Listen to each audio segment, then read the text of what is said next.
Nah, ini potensi kepahlawanan dalam diri kita.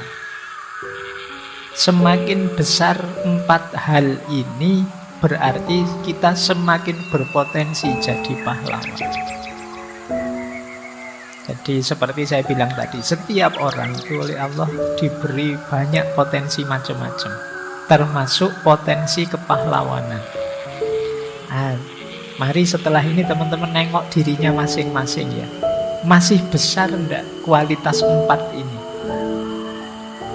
Yang pertama apa? Kekuatan, kuat.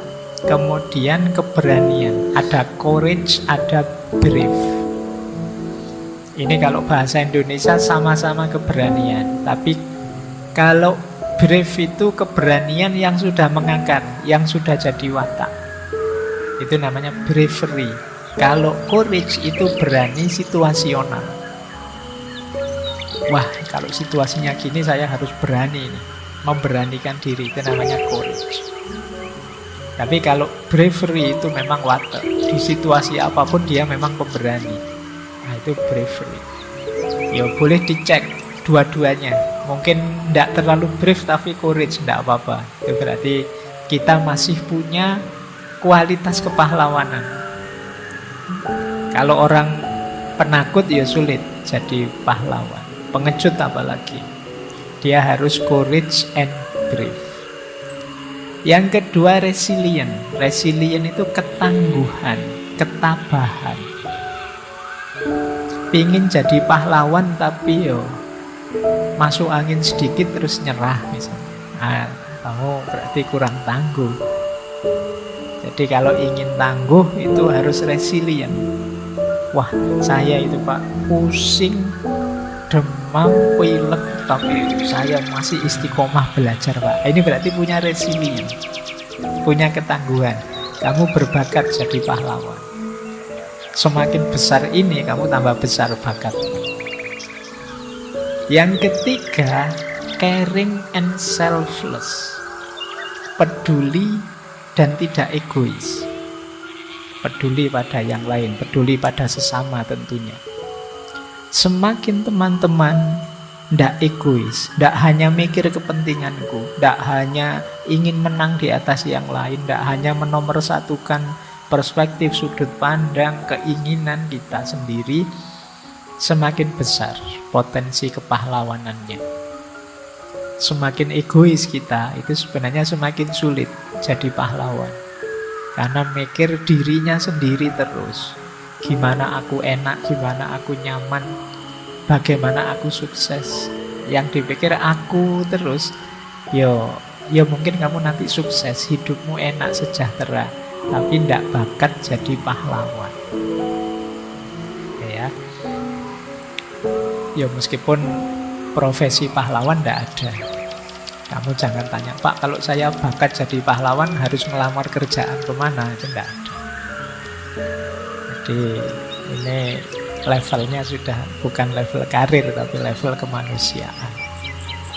Jadi caring and selfless, peduli dan tidak egois.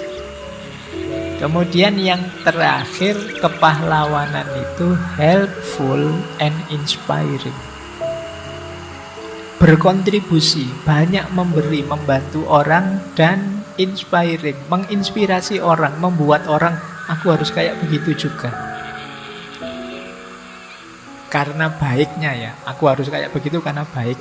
Wah, lihat perjuangannya Pangeran Diponegoro itu, lihat perjuangannya Jenderal Sudirman itu, aku harus niru beliau-beliau itu. Itu namanya inspiring. Menginspirasi kita untuk melakukan hal yang baik, untuk meniru hal yang baik. Ya tidak hanya pahlawan-pahlawan besar, mungkin pahlawan level guru kita, level orang tua kita, level tetangga kiri kanan yang patut ditiru, itu termasuk potensi kepahlawanan. Jadi teman-teman kalau ingin ngecek apakah aku bakat jadi pahlawan atau tidak, coba dicek karaktermu masing-masing. Ada kualitas berani atau tidak? Kualitas ketangguhanmu menghadapi masalah seperti apa? Resilient. Kalau kerjaanmu tiap hari sambat terus, sulit kamu jadi pahlawan. Pahlawan itu mencari solusi, bukan ingin ditolong. Orang sambat, apa bahasa Indonesia nih sambat itu? Oh iya, nanti yang tidak jawab mesti protes, apa Pak sambat itu? Mengeluh. Ya, jadi orang mengeluh terus, ya sulit kamu jadi pahlawan. Mengeluh itu berarti kamu kan sedang mengabarkan ke yang lain, tolonglah aku. Ingin ditolong, entah siapa yang bisa nolong, tapi itu menunjukkan kamu tidak bisa menolong dirimu sendiri, makanya kamu mengeluh. Perlu kualitas resilient ini. Semakin kamu tangguh resilientmu, ketabahanmu, ya kamu semakin bakat jadi pahlawan. Termasuk caring and selfless, peduli dengan yang lain. Aku capek, tidak apa-apalah asal kamu sehat. Aku repot, tidak apa-apalah asal kamu nyaman misalnya. Itu caring and selfless. Ya, peduli. Tapi untuk kepentingan yang lainnya, bukan untuk kepentingan sendiri. Kalau untuk kepentingan sendiri ya masih egois, namanya bukan pahlawan. Kamu kok mau-maunya repot, tak suruh macem-macem mau. Ya siapa tahu kamu nanti jadi seneng padaku misalnya. Oh, itu ada pamrihnya. Kalau kayak gitu ya enggak jadi pahlawan. Basa Jawane wurung ora sida dadi pahlawan. Kalau pahlawan ya bukan kepentinganku, tapi tetap kepentingan yang lain. Dan yang terakhir, helpful dan inspiring. Kita lanjutkan. Nah, ini sifat-sifat yang perlu dilatih oleh seorang pahlawan. Kalau tadi kan potensinya, kalau ini aktualisasinya. Apa yang harus kita aktualkan? Yang pertama, daya empatik kita. Semakin canggih kita berempati, semakin mudah kita jadi pahlawan. Empati itu memposisikan diri kita di posisi orang lain.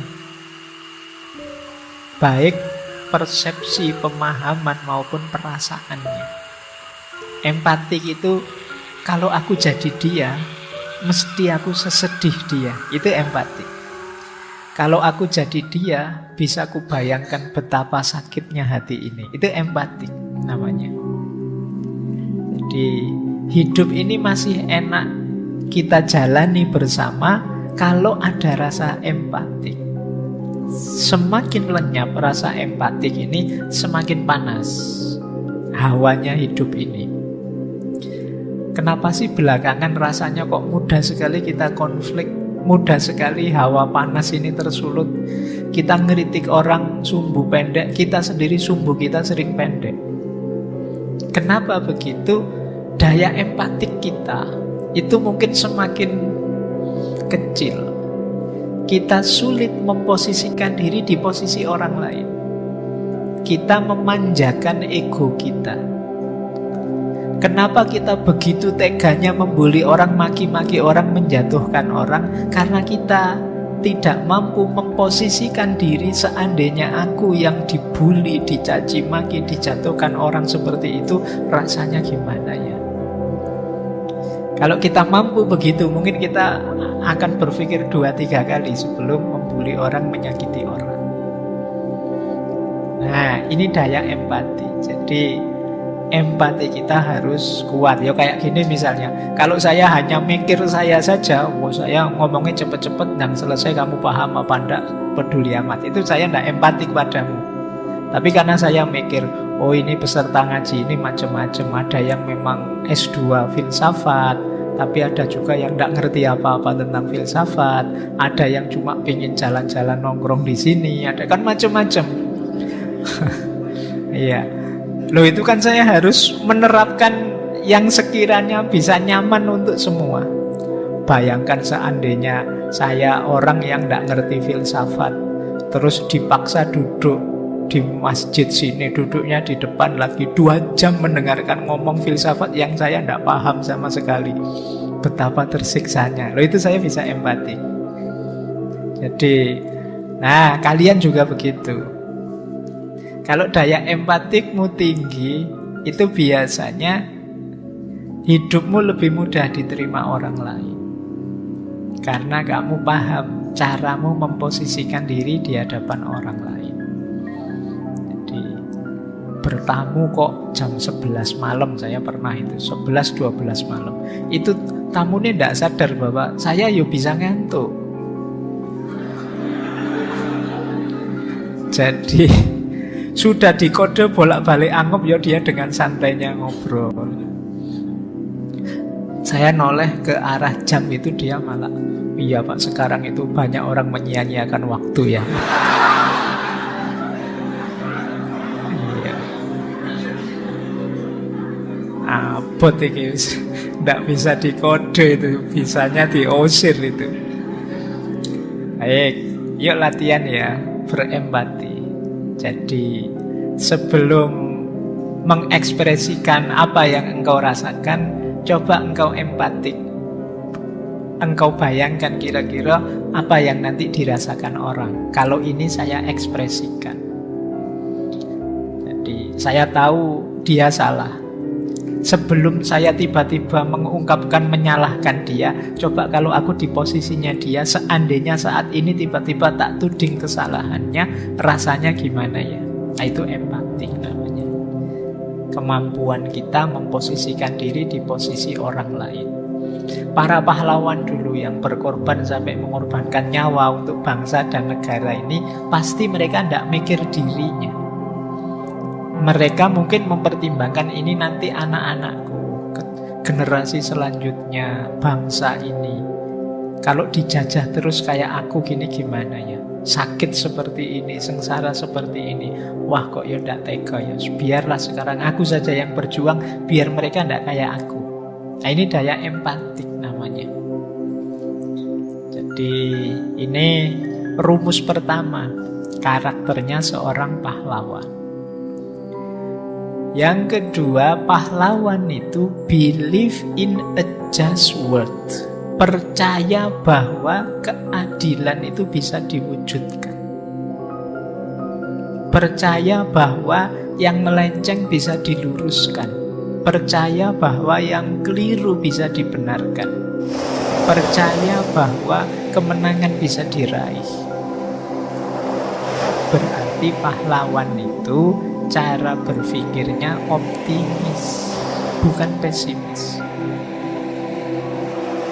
Jadi kalau ada yang bilang besok kira-kira tahun 2045 kita pasti jaya, terus kita dari mana jalannya Pak, wong sekarang masih begini. Itu cara berpikir pesimis. Kalau kalian berpikir begitu ya tidak mungkin kalian jadi pahlawannya. Yang akan jadi pahlawan adalah yang semangat. Baik Pak, mari kita berjuang biar tahun 2000 sekian itu kita benar-benar maju. Nah ini optimis. Tapi dengan cara berpikir pesimis, kita tidak akan berubah situasi kita. Dan kita tidak akan lahir jadi para pahlawan. Itu ciri kedua. Jadi percaya bahwa dunia yang adil itu mungkin. Percaya bahwa kemakmuran, kesejahteraan, kemenangan, kesuksesan itu bisa kita raih pasti. Nah ini kalau kita punya persepsi begitu ya, kita kemungkinan bisa lahir jadi seorang pahlawan. Yang ketiga, pahlawan itu mampu mengontrol dirinya. Jadi dia bisa ngatur apa yang harus aku lakukan, apa yang jangan aku lakukan. Kalau orang tidak mampu mengatur dirinya, tenggelam saja, larut saja dalam situasi, larut saja didorong, diombang-ambingkan oleh emosinya, rasa senang dan tidak senang, suka dan tidak suka, sulit dia keluar jadi pemenang, keluar jadi pahlawan. Kepahlawananmu akan muncul kalau kamu mampu mengendalikan diri, mengarahkan dirimu untuk hal-hal yang positif. Yang keempat, tentu saja pahlawan egonya rendah. Jadi tidak egois, tidak menganggap dirinya yang paling penting di dunia ini.